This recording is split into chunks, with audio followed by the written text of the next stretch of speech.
Assalamualaikum warahmatullahi wabarakatuh. Selamat pagi, salam sejahtera bagi kita semua. Om Swastiastu, Namo Buddhaya, salam kebajikan.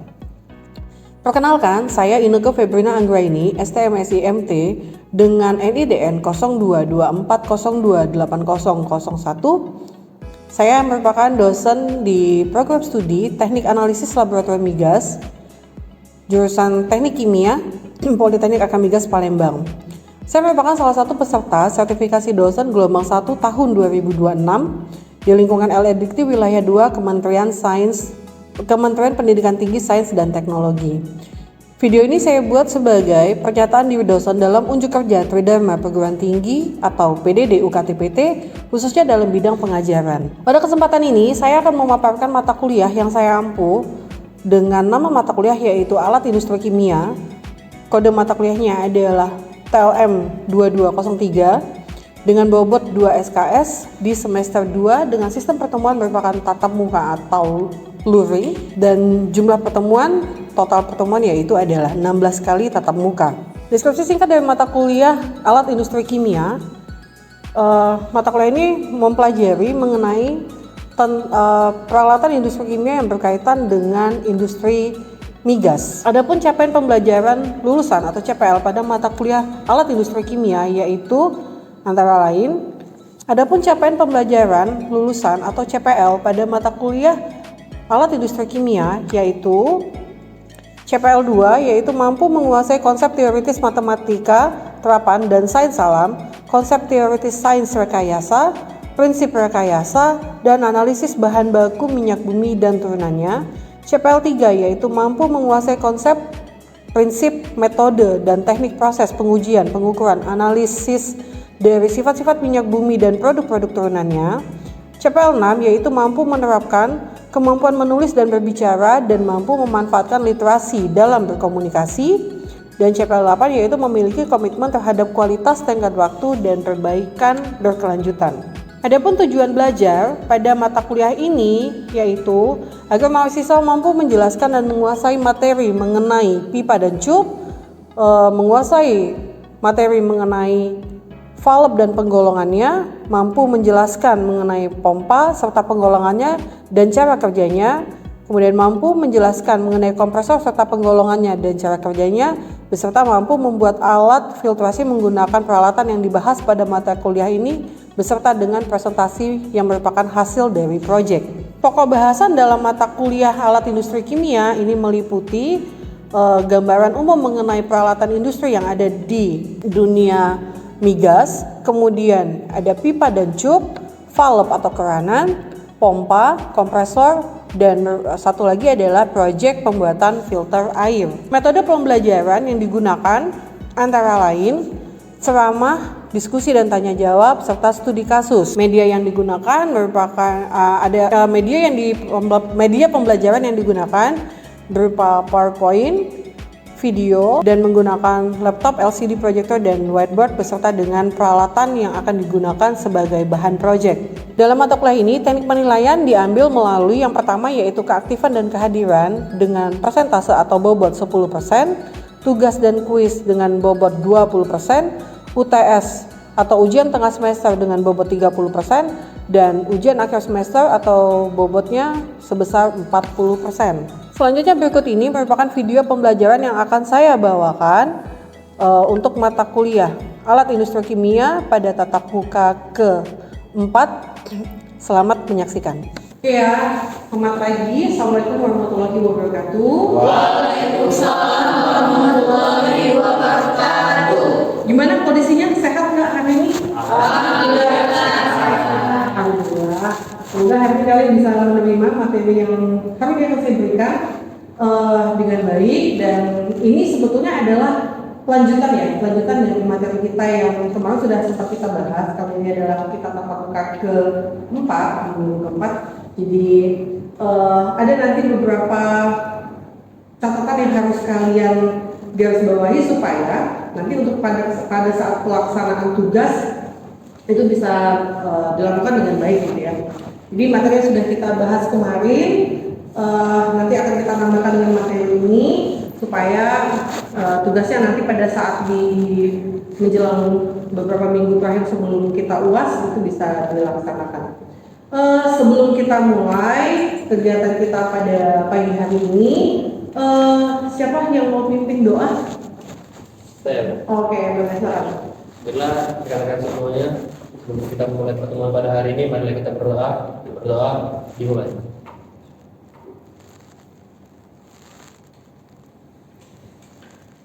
Berdoa selesai. Oke, baik. Pada pagi hari ini materi yang akan saya berikan itu adalah bab kedua, yaitu mengenai faul atau peranan dengan tujuan yang akan disampaikan yaitu jadi dengan harapan jadi kalian bisa mampu untuk menjelaskan pendahuluan tentang faul itu seperti apa, supaya karena memang faul ini sebetulnya banyak sekali ya digunakan di kehidupan kita sehari-hari. Oke, jadi materi yang akan saya bawakan ini di pertemuan kedua ini, jadi dengan harapan jadi mahasiswa itu biarkan mampu untuk menjelaskan mengenai faul itu seperti apa, bagaimana dan seterusnya. Kemudian diharapkan mampu menjelaskan tentang macam-macam faul itu beserta dengan kegunaannya, dan diharapkan bisa mampu menjelaskan mengenai rumus-rumus dari mekanika fluida, karena memang ini salah satu dari alat yang akan digunakan untuk sebagai transportasi untuk fluida, baik itu cairan maupun dalam bentuk gas. Oh ya, sebelum kita mulai, ada baiknya saya absensi dulu ya. Reva Susanti, oke, kemudian Aulia, Erlangga, Ariel, Sri Rizky, Lulu, Nadira, Messi. Oke, masuk semua ya. Oke ya, kita masuk ke dalam materinya. Mengenai faul atau kerangan, saya mau tanya dulu, ada nggak yang tahu sebetulnya apa sih faul itu atau kerangan itu? Oke, silakan Nadira. Jadi kalau itu berfungsi untuk menutup aliran, lalu dan juga itu bisa mengontrol aliran. Jadi itu isinya. Oke, bagus ya. Jadi sebetulnya faul itu dia sebagai salah satu peralatan dari transportasi fluida, baik itu bisa cairan maupun gas, dan faul itu memang berfungsi salah satunya itu adalah untuk menutup dan membuka aliran. Jadi itu salah satu fungsi utama dari kerangan atau faul. Baik itu jadi misalnya kalau misalnya di dalam bak penampungan atau apapun itulah ya, ibaratnya di tempatnya yang ada valve-nya, pasti dia fungsinya untuk membuka dan menutup aliran.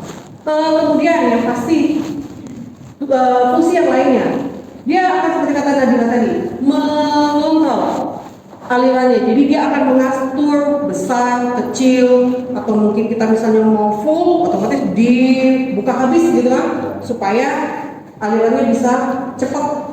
Nah kayak gitu. Selain fungsi dua utama yang ini untuk membuka, menutup, dan mengontrol, ada beberapa valve yang hanya memang memiliki fungsi utama hanya itu saja. Contoh seperti gate valve. Gate valve itu memang hanya bisa untuk membuka dan menutup aliran. Jadi hanya fungsinya hanya itu, on off on off. Contohnya seperti kalau misalnya kalian kayak di rumah kan, misalnya di bak kamar mandi atau misalnya di wastafel tempat cuci piring, cuci tangan, itu memang fungsinya hanya itu, membuka dan menutup. Jadi memang cuma bisa seperti itu. Ada lagi glow valve. Kalau glow valve ini fungsinya hanya untuk mengatur alirannya saja.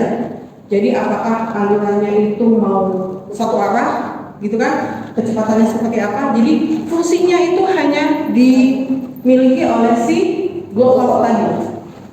Kemudian ada check valve. Kalau glow valve dia hanya untuk mengontrol alirannya, kecepatannya nanti seperti apa. Tapi kalau check valve ini hanya untuk mengizinkan dia mengalir satu arah saja. Misalnya kalau dia dari bagian atas mau dialirkan ke bawah, dia hanya bisa mengalir satu arah itu saja. Jadi tidak bisa fungsinya diubah. Kalau masangnya terbalik, nanti dia nggak bisa dipakai, gitu ya. Kemudian ada steam trap, jadi dia hanya mengizinkan kondensat yang keluar dari valve tersebut. Nah, gitu. Kemudian ada lagi control valve di sini untuk mengatur proses variabel, contohnya kayak suhu, tekanan, gitu kan. Ada lagi alirannya. Dan yang tidak kalah penting itu adalah safety valve. Kalau safety valve ini untuk tindakan pengamanan sistem. Contoh, kalau misalnya pada contohnya ada safety valve ini kayak aliran gas. Ada nggak di rumah yang misalnya pakai gas apa? Gas yang langsung gas alam itu ada ya? Nah, itu biasanya dilengkapi dengan safety valve. Kenapa harus menggunakan safety valve? Untuk mencegah terjadinya kebakaran. Dan itu ya kan kadang-kadang kalau misalnya kayak gas itu kan gampang sekali terbakar gitu ya. Nah, biasanya ini dilengkapi dengan safety valve. Jadi begitu dirasa itu ada kondisi yang tidak aman, maka dia akan langsung menutup otomatis. Nah, jadi fungsinya itu untuk mencegah terjadinya hal-hal yang tidak diinginkan. Jadi dia untuk pengamanan sistem. Ini adalah komponen utama dari peranan. Jadi struktur dasarnya yang pasti itu ada handwell. Handwell itu adalah pegangan. Jadi kalau di kalian ada peranan, bagian atasnya itu yang dikatakan sebagai handwell. Kemudian ada stem. Stem itu tuh bagian yang batangnya itu, bagian-bagian yang berdiri. Jadi kalau dia bagian atas itu yang diputar-putar untuk supaya dia bisa membuka menutup. Atau kadang-kadang ada yang bentuknya bulat ya, ada yang bentuknya cuma kayak apa namanya itu, kayak lempengan tipis gitu. Nah, kemudian stem itu tuh adalah bagian yang batangnya tadi, dan di bagian bawahnya itu ada seperti rumah, kayak rumah bentuknya. Itu yang dikatakan sebagai bonnet. Bonnet ini adalah rumahannya yang bentuknya kalau kayak di valve itu bentuknya agak melengkung gitu, di bagian yang badannya itu ya agak melengkung. Nah, bagian yang fungsinya untuk menutup naik turun atau misalnya buka tutup itu adalah yang disk. Disk itu fungsinya untuk dia menutup atau membuka. Kemudian seat itu adalah dudukan dari si yang disknya itu tadi. Kalau disk itu biasanya bentuknya kayak cakram, jadi dia menutup aliran fluida saat ditekan ke posisi bawah. Ada yang bentuknya tidak ditekan ke bawah, itu yang main putar biasanya. Kalau dia bentuknya kayak lempengan tipis, itu tinggal dibuka tutup kayak gitu aja. Itu yang disknya. Kemudian kalau stem atau batang itu biasanya ini yang fungsinya untuk menggerakkan disknya itu tadi. Jadi dia disisipkan ke aliran pipa melalui stuffing box. Kemudian seatnya itu adalah bagian dari body valve-nya. Jadi tempat disk itu ditekan agar fluidanya itu tidak bisa mengalir. Jadi dia dudukan yang bagian bawahnya. Kemudian kalau bonnet ini biasanya di leher body valve, isi stuffing box dan ulir untuk menggerak stemnya. Itu isi dari bonnet. Dan ada handle. Kalau handle itu tempat dia pegangan ini tadi. Bentuknya macam-macam. Kalau yang versi yang di rumah itu ada bentuknya kayak bulat, ada yang bentuknya kayak lempengan tipis. Nah, bentuknya macam-macam. Tapi kalau kalian misalnya pergi ke industri, bentuknya lebih macam-macam lagi. Ada nanti yang bentuknya dia cuma kayak pegangan tangan, kayak kalau orang naik skuter, cuma garis kayak gitu aja, sama dia bentuknya ngorte gitu kan. Nah, seperti itu. Ada yang nanti bentuknya bulat besar, nah, gitu. Jadi harus diputar, jadi kayak kemudi. Ada juga yang seperti itu. Jadi kalau handwell itu tipenya macam-macam dan bentuknya juga.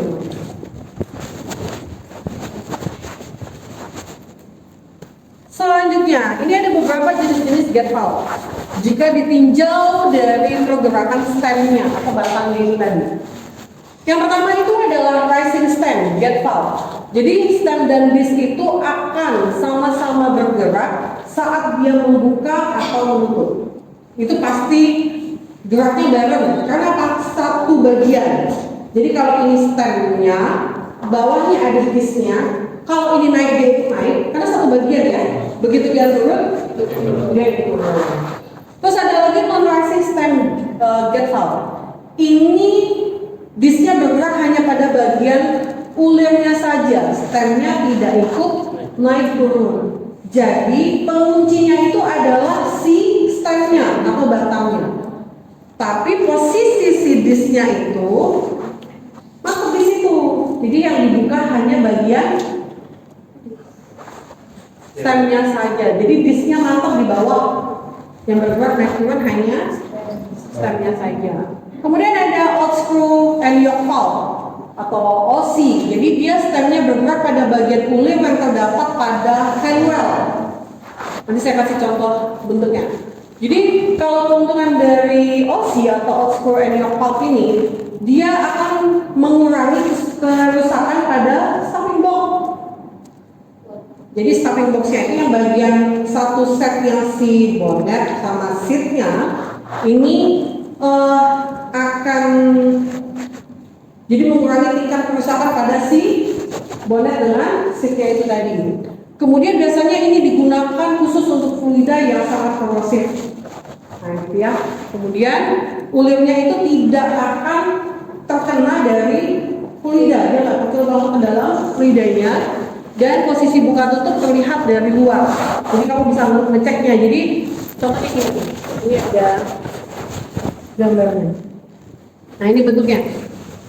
Jadi untuk yang A itu yang rising stem gate valve, yang B itu non rising stem gate valve, dan yang ketiga itulah yang old screw dan yoke valve. Jadi bagian batangnya itu tidak akan terkena langsung dari fluidanya.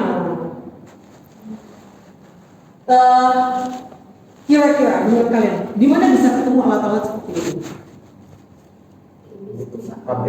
Pabrik bisa di, contohnya kalau misalnya kalau kamu lihat yang punya PDAM, bisa juga dilihat di situ, gitu kan ya. Ini contoh-contohnya.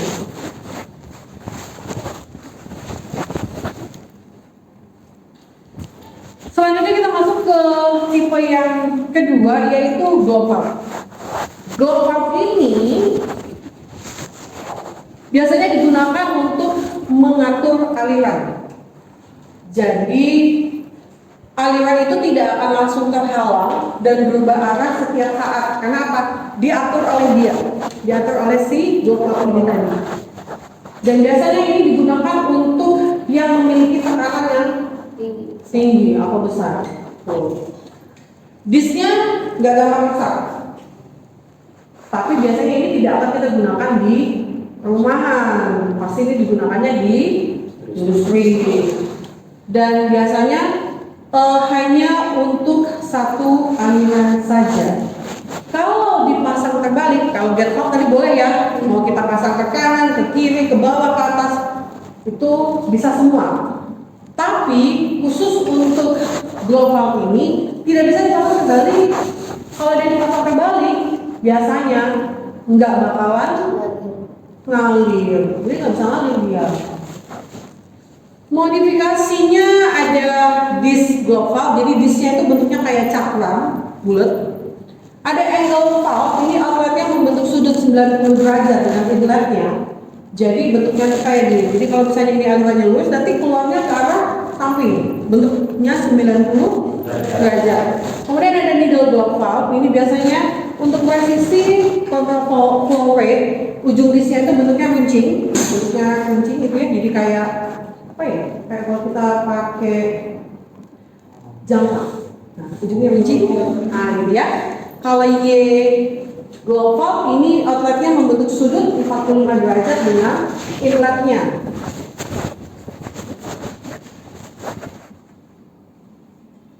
Ini adalah contoh gambarnya. Bisa ya, kebaca ya.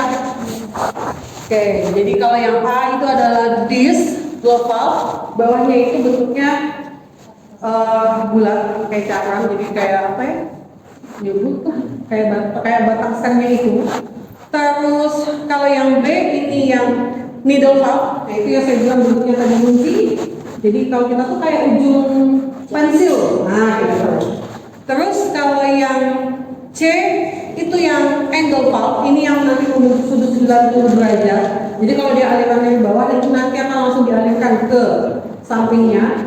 Kemudian kalau yang Y valve itu sudutnya itu membentuk 45 derajat. Jadi dia posisi valve-nya mirip 45 derajat. Tapi itu tadi, kalau misalnya ya, ini kan sudah dikasih ya arah alirannya kemana. Misalnya dari sebelah kiri ke kanan, misal ya. Tapi nanti kamu pasangnya kembali, supaya nanti dia ngalir dari kanan ke kiri. Nggak bisa, nggak ngalir nanti. Jadi dia hanya bisa untuk satu arah saja dan tidak boleh terbalik. Ya. Contoh kalau misalnya dia mau ngalir dari bawah ke atas, pakailah yang misalnya si 90 derajat. Kamu putar posisinya, nggak bakal ngalir. Jadi memang nggak bisa. Jadi memang harus sesuai dengan yang di spesifikasi yang punya si alat itu tadi. Selanjutnya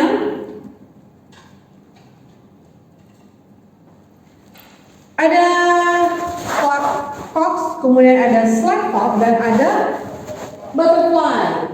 Bukan kupu-kupu tapi ya. Nanti kamu buka kayak kupu-kupu lagi. Tapi kalau dilihat bentuknya, itu kalau bisa dilihat lagi, ini memang kayak kupu-kupu seperti itu ya. Makanya namanya butterfly. Plug box ini contohnya kayak alat titrasi. Oh ya alat titrasi.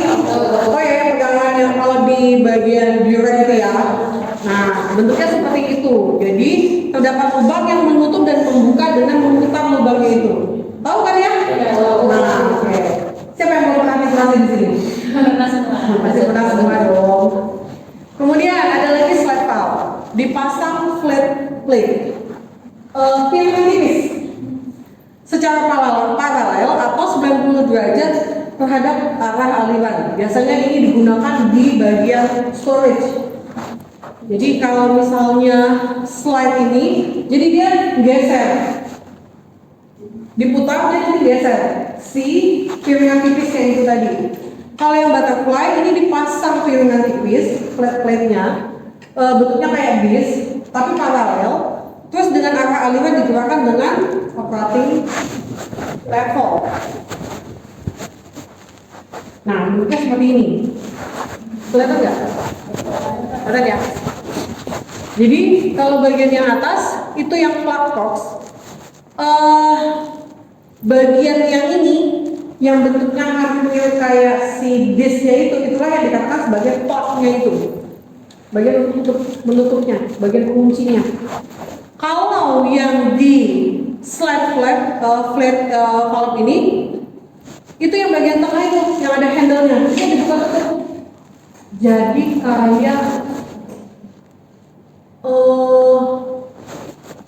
kayak apa ya? Jadi dia piringan tipisnya diputar, geser. Kalau nanti dia dibuka, dia bergeser gitu ya, membuka. Nanti kalau saya dibalikin lagi dia tutup. Nah, kalau yang ini, ada nggak yang pernah tahu kalau misalnya kayak gimana ya kita bisa lihat tuh? Kayak di misalnya di Semen Batu Raja atau di Pusri contohnya, kan ada bagian pengantongan apa namanya itu? Pengantongan pupuk atau pengantongan semen. Kan misalnya padatannya kan dia di ini ya, supaya padatannya bisa ngalir kan dikasih tekanan udara. Jadi dia turun terus. Begitu nanti itu dikunci, posisi yang tadinya terbuka itu tutup. Yang si bagian yang bulat tengah-tengah itu. Jadi kayak cakram. Cukup?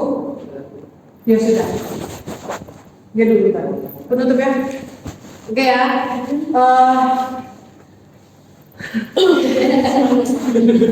Oke, materi kita sampai segini dulu. Jangan lupa nanti ini kalian kerjakan, ada tugasnya yang lanjutan dari yang kemarin untuk pembuatan. Nanti kita di terakhir itu ada pembuatan alat filtrasi.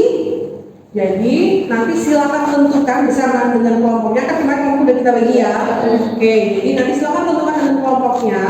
Kalian akan menggunakan pipa yang tipe apa dan valve-nya nanti tipe apa. Nanti untuk materi selanjutnya nanti akan ada lagi satu alat tambahan yang akan kita masukkan ke dalam si alat filtrasi ini.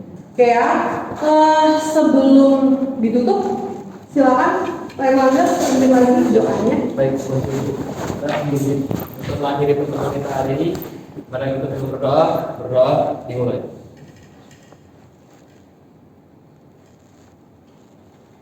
Berdoa, selesai. Oke ya, nanti kalau misalnya memang ada pertanyaan, nanti bisa hubungi ke saya. Dan kalau misalnya memang sudah jelas nanti untuk yang proyek yang akan kita kerjakan, nanti di terakhir kita akan, nanti jangan lupa nanti di terakhir kita akan ada satu presentasi ya untuk dari alat yang sudah lain juga. Oke, ternyata pertemuan hari ini saya cukupkan. Wassalamualaikum warahmatullahi wabarakatuh. Waalaikumsalam.